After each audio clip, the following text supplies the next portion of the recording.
On parle souvent de Vegeta et de son ego, mais les gars, Goku c'est tellement un spécimen. Déjà, il a pas hésité à sauter sur le gros crâne lisse de Nappa comme si c'était un pigeon, juste pour montrer à quel point il était supérieur à lui. Le gars vient de poser un seul pied sur Namek, la première chose qu'il fait c'est d'outspeed Rikum en lui mettant un gros coup de plein plexus. Quand j'ai vu Rikum finir en position fœtus fesse à l'air, j'ai su que Goku n'était pas là pour vendre des perles. Quand je l'ai vu casser le nez de Jis en position 3/4 face avec un coup de poing comme Johnny Cadillac alors que Jis était en train de parler, en enchaînant une phrase rage bait qui m'aurait fait péter mon écran. Je ne voudrais pas te vexer, mais franchement, tu n'es pas beau à voir. C'est là que je me suis rendu compte de qui était vraiment l'antagoniste. Le rayon de la mort de Freezer qui a transpercé Vegeta en un seul coup. Et bah Goku il a tenté l'expérience de savoir si son front était fait de vibranium. Il est carrément allé jusqu'à prévenir Freezer pour éviter qu'il se fasse couper en deux par son disque de la mort. Bon au final Freezer il a fini coupé en deux, mais regardez-moi comment Goku le regarde comme si c'était un vieil étron. Non voilà, je suis gentil pour de vrai, wesh.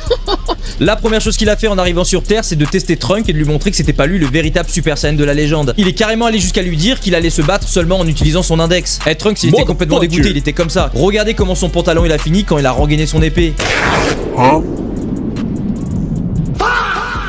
Faut d'ailleurs en parler de son niveau de rage bait face à Vegeta lorsqu'il est sorti de la salle de l'esprit du temps. Épisode 169, regardez-moi cette tête de fou. Non par contre j'ai rien du tout contre les chara-design de Masayuki. Mais le fait qu'ils disent clairement à Vegeta retourne dans la salle de l'esprit du temps pour t'entraîner si tu en as besoin. Et si tu as envie d'y aller, je ne te retiens pas, tu es libre de faire ce que tu veux de ton corps, Vegeta. Apparemment tu as encore envie de t'entraîner, tu devrais y aller. Suivi d'un sourire de coin. Non les gars, le niveau de rage bait il est exceptionnel. La dernière fois que j'ai vu un rage bait aussi puissant c'était Kiki lorsqu'il a mis son masque juste après avoir célébré un but face à Pichoun. Non mais les gars, Goku c'est tellement un antagoniste, hein, c'est bien pour ça qu'on l'aime.